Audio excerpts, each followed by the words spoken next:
and getting to the extent of the Bush administration's data mining and databasing of Americans' activities. And I believe you were quoted by name in Christopher Ketchum's article about the main core database and the enemies list, I guess, that the state is keeping of people here in America. Can you comment on this? I don't have any inside or authoritative information on that sort of thing, but certainly I keep hearing from people that are, from the intelligence background like myself, who have perhaps more familiarity with it, have been saying for quite some time that the United States government is compiling enormous databases, comprehensive databases on all citizens, and that many citizens are, as a result of this process, being identified as people who are dangerous or subversive. And what were the numbers that came out last week? That a million entries on the no-fly list, which constitute 400,000 people. And I mean, really, are there that many terrorists in the United States? If there were, we'd be fighting in the streets, wouldn't we? Yeah, it seems like we'd all be dead already. Exactly.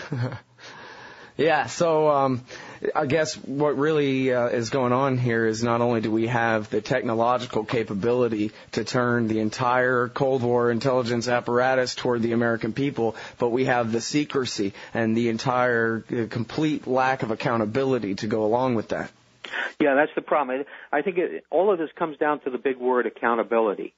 And we've lost sight of the fact that government officials should be accountable. I know, Scott, you're somewhat familiar with how the British parliamentary system works. When a British cabinet member is involved in something that's illegal or judged to be wrong or something like that, they resign immediately. There's accountability in the process. We don't have that anymore. We have clowns like the current Attorney General Mukasey, who's justifying the same things that Alberto Gonzales was justifying in terms of torture and secrecy and executive privilege and that kind of thing. And these things are violations of our Constitution.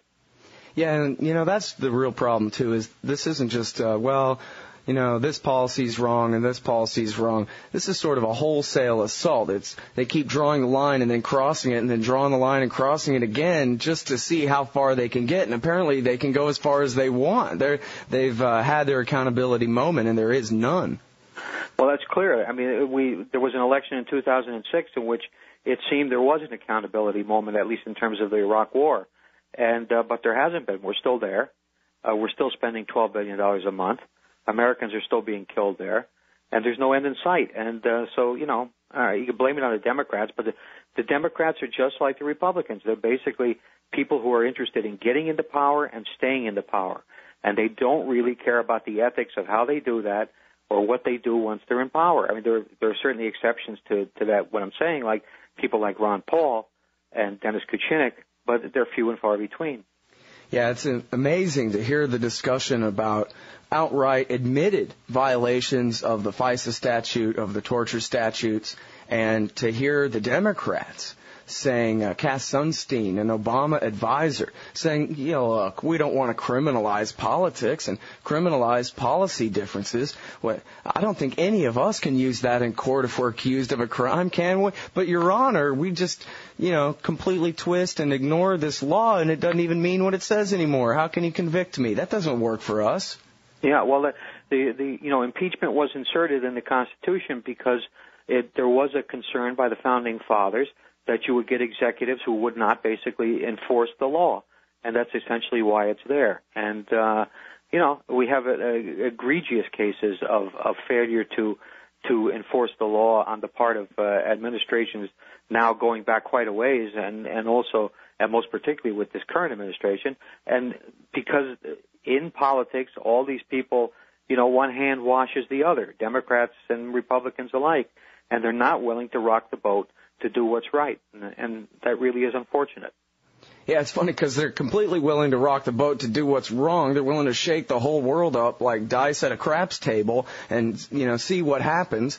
Here we have John McCain bad-mouthing Putin and Russia again, and You know, let's put aside McCain for just a moment here. There's got to be some sort of so-called pseudo-intellectual background to this idea that we need to have a provocative policy toward Russia. What the hell is going on? I thought we were friends with the Russians now, Phil.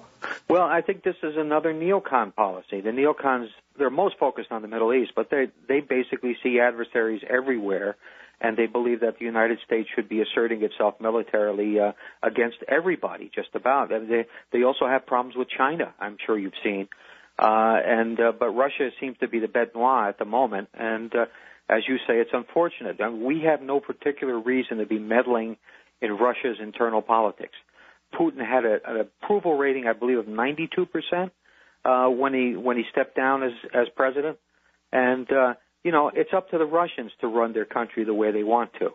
And yet, we have McCain constantly making comments about this. And, there's nobody as far as I can tell, in the Democratic Party who's speaking up and saying that this kind of stuff is idiotic. Well, now there's got to be some kind of, what do they call, geopolitical interest and so forth here. This isn't just ideological craziness, is it? Well, I don't know. I don't see anything logical in it. Why are we pushing NATO up to the very borders of Russia? Why are we putting in this missile defense system in Poland and Czech Republic, which has no real function whatsoever?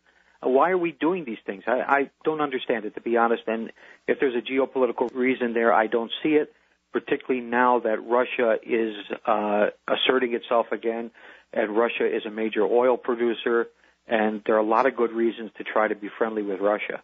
Well, I don't know. I know there's probably a lot of bad blood from some of the shock therapy so-called policies of the 1990s and so forth. But, I mean, from what you know of Vladimir Putin, if we had a policy of genuine friendship toward Russia, would it be reciprocated? Is there a war party in Russia that wants to pick a fight with us?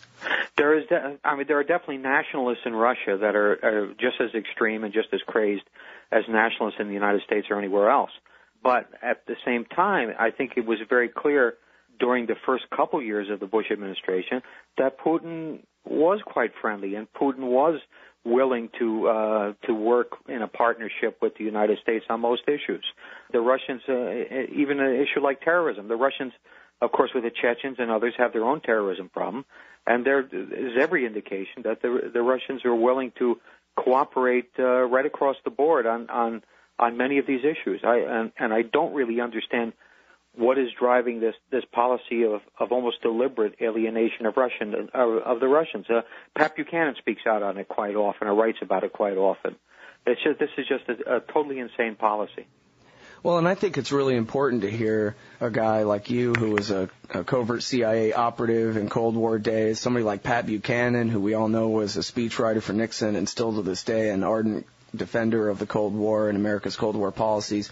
And to hear people like you say that it's America who's got it all wrong in our policy toward Russia instead of the other way around, I think is a real indicator. We all know Pat Buchanan's not soft on the Ruskies. He's got to have something legitimate he's complaining about here. Yeah, I mean, there's a real danger. I mean, I think it was either John Adams or it was Madison who said that, the United States should not be going around looking for dragons to slay. And that's what we're seeing today. And a lot of this comes out of the, hate to keep banging on the neocons, but I mean, it's the neocon mindset. It's the neocon way of looking at the world, which is, I guess in a way, curiously enough, Darwinian. You're in constant conflict. You're constantly, seeking to become biologically superior or something. There's something very strange about it. And, one would have hoped that in this decade, certainly with the United States facing no real competitor in the world militarily or economically, we could have gotten away from that kind of nonsense. But it seems to be pervasive. All right. Well, I really appreciate your insight on the show today. I know the audience does as well. It's Philip Giraldi, former DIA and CIA officer, contributing editor at the American Conservative magazine, writes a biweekly column at Antiwar.com, also blogs at the Huffington Post, and is a member of the American Conservative Defense Alliance. Thanks very much for your time today, Phil. Thank you, Scott. I'm back in the USSR. You don't know how lucky